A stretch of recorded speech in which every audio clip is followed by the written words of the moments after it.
যদি ৭৬ কেজি মামলা সত্যই হবে, তাহলে মামলার চূড়ান্ত রায়ের আগে মুফতি হান্নানকে তড়িঘড়ি করে কেন ফাঁসির কাস্টে ঝুলানো হলো?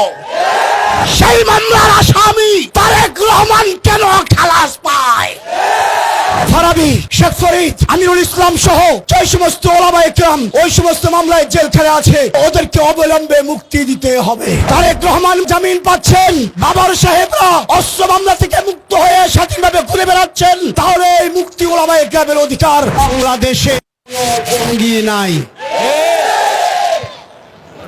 আমি মুসলমান, আপনার ফিলিস্তিনের নির্যাতিত মুসলমানদের পক্ষে কথা বলা এটা আমার অধিকার। ভারতের গুজরাটের মুসলমানদের পক্ষে কথা বলা এটা আমার অধিকার। কাশ্মীরের মাজলুমদের পক্ষে কথা বলা এটা আমার অধিকার।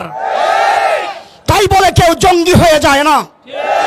শেখ হাসিনা তাকে ক্ষমতায় বসানোওয়ালা ভারতকে খুশি করে ক্ষমতাকে স্থায়িত্ব করার জন্য বাংলাদেশে বিগত 16 বছর জঙ্গি নাটক মঞ্চস্থ করেছে মাত্র।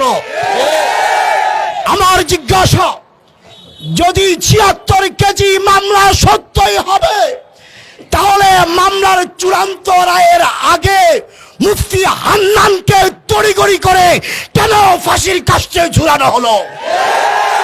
সেই মামলার আসামি তারেক রহমান কেন খালাস পায়? যদি তারেক খালাস পায়, তাহলে মুফতি হান্নানও নির্দোষ ছিল।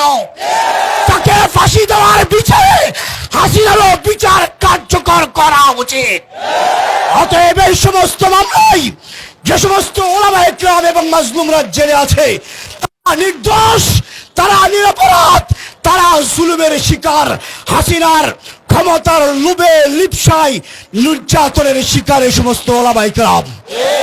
অতএব জালেম হাসিনা দিল্লি চলে গেছে, দিল্লির কোন নির্দেশ বাংলায় চলতে পারে না, কোন এজেন্ডা বাংলায় চলতে পারে না, আমেরিকার ষড়যন্ত্র বাংলাদেশে বাস্তবায়ন হতে পারে না। আমি বাংলাদেশ খেলাফত আন্দোলনের মহাসচিব হিসেবে বলছি, এই সমস্ত আলেমদের মুক্তি পাওয়া তাদের মানবিক অধিকার, তাদের নির্যাতিত পরিবারের অধিকার। অতএব ফারাবী, শেখ ফরিদ, আমিরুল ইসলাম সহ যে সমস্ত ওলামায়ে কেরাম ওই সমস্ত মামলায় জেলখানায় আছে, ওদেরকে অবিলম্বে মুক্তি দিতে হবে।